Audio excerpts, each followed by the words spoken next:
आमे ई 149तम शीतल षष्ठी यात्राटा गोटे भव्य रूप में करवार लगी चाहूँ। आमर पड़ावासी पूरा कार्यरत अच्छु पाखापाखि 6 मास हो गलान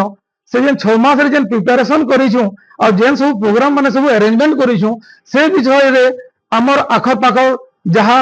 ग्रामवासी लोग अच्छन आमर बरपालीवासी अच्छन समस्त को केमते से इनफॉरमेशन टा आपनकर एरिया रे देमु से उद्देश्य रे ई प्रेस मीट रखाई छी। कोन कार्यक्रम गुडी कर रही है कार्यक्रम कहले माने आमर जेंता 149तम शीतल षष्ठी 15 तारीख रु नहीं कि आमर 20 तारीख तक माता पार्वती विवाह उत्सव आम पालन करमु। 15 तारीख रे आमर नटराज आगमन हेबे, 16 तारीख रे पतरपेणी हेबा,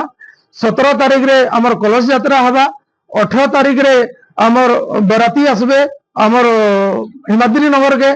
19 तारीख माने शिव पार्वती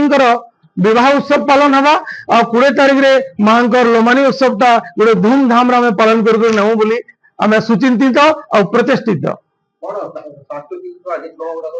सांस्कृतिक कार्यक्रम कहले आमर 15 तारीख रे गोटे कीर्तन मंडली अच्छे जेनटा कि सुनीता साहू, नमिता साहू और सुरेंद्री जाल तांकर गोटे माने कीर्तन मंडली अच्छे से माने आमर पश्चिम ओडिशा रे बहुत प्रतिष्ठित तांकर कीर्तन लगी। आमर 17 तारीख रे गोटे भजन संध्या अच्छे, भजन संध्याटा दुखीश्याम त्रिपाठी, शिवानंद त्रिपाठी सेटा परफॉर्म करबे। 18 तारीख रे आमर सुगेनी महापात्र तांकर ऑर्केस्ट्रा हवा,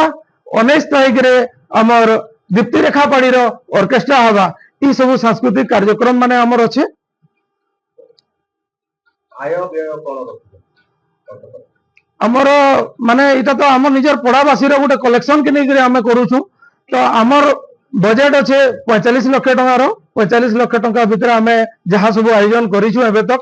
आउ सेटा में भी लाख 2 लाख बढ़ी पारे किंतु 45 लाख आमर बजेट अच्छे। लोक तो प्राय प्राय समस्त जहाँ माने आम लोक फीडबैक नौ पाखापाखि 4-5 लाख लोक 18-19 20 रे लोकंकर समागम हेबा। प्रशासन अधिकारी मानक ठारू कोन आपन पाइछ सरकारी प्रशासन अधिकारी माने हला हमर जेंती law and order situation maintain करिया लगी हमर एसपी सर आस्तिले तांकर संगे स्पेशल गोटे बैठक हेतिला हमर मनकर से बैठक रे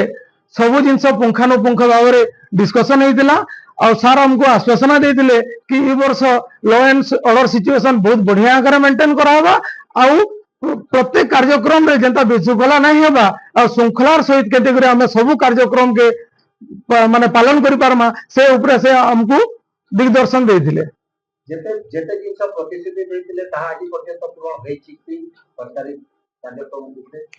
सरकारी कार्यक्रम ऊपर आ गोटे हमर मीटिंग हेतिला गतकाली हेतिला जेनटा कि हमर सब कलेक्टर सर आस्तिले आ प्रिपरेटरी गोटे मीटिंग हेतिला से सब जिन डिस्कसन होता आमर जहाँ सब डिमांड थिला से सब जिन प्राय प्राय फुलफिल हो आगामी दिन रे सार भी प्रचेष्टित कि आमर जेन पानी रो सुविधा करवार लगी कि आमर जेन डस्ट पकाबार लगी जहाँ जहाँ कार्यक्रम थिला सब जिनस आमर एनएससी भी हमको सहयोग करिछे से आम समस्त को धन्यवाद दूँ। बाहर राज्य आमर जेमती लमेन उत्सव अच्छे लमेन उत्सव रे गोटे डमरू प्रोग्राम अच्छे जेनटा कि उज्जैन रोचन आ गोटे आमर धुमाल आउछे धुमाल गोटे प्रोग्राम अच्छे जेनटा कि रायपुर रोचन गंजाम रु गोटे ट्रुप आउछन जेन माने कि तांकर चित्रकला हिसाब से देखे कि माने जीवे कार्यक्रम रे ये सब प्रोग्राम अच्छे। शोभा यात्रा रे कोन कोन रखि शोभा यात्रा रे प्राय प्राय 10टा प्रोग्राम आम अरेंज करिछु से 10टा भितर गोटे उज्जैन रो डमरू हैला धुमाल हैला रायपुर रो विक्रम दुलदुली महाकाल गुरु गोटे अच्छे महाकाल गुरु माने शिव पार्वती से जहाँ सब कारुकार्य से सब देखे देखे जीवे महाकाल गुरु विजय विजय बजा आसीबो तार परे हमर एसके डीजे से गोटे माने बरपाली रे फॉर द फर्स्ट टाइम गोटे डीजे रो गोटे भल रूप रे गोटे डीजे के प्रेजेंट करबे बोली से हमको आश्वासन देइछन।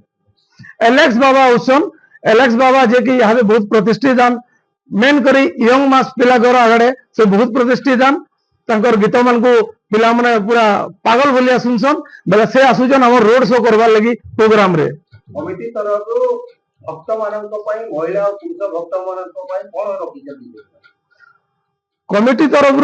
माने बहुत गुड़े प्रोग्राम आयोजन कराई समस्त भक्त बृंद को मोर रिक्वेस्ट समस्ते आसुन जेमता कि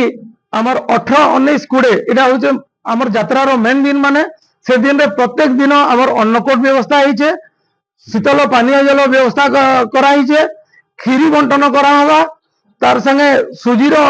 बंटन करावा आमर जेन शिव पार्टी जेन आसबे तांकर जेन तांकर लगी आमे चा पानी रो व्यवस्था प्लस टिफिन रो व्यवस्था करिछु तापरे कोल्ड ड्रिंक्स भी वितरण कराबो बहुत गुड़े प्रोग्राम रो आयोजन कराई जेनटा कि जनरल पब्लिक लगी कराई तो मोर समस्त भाई भौणी मान को गोटे हाथ जोड़ी कर रिक्वेस्ट है समस्ते आसुन आउ ई कार्यक्रम के सफल मंडित करूँ।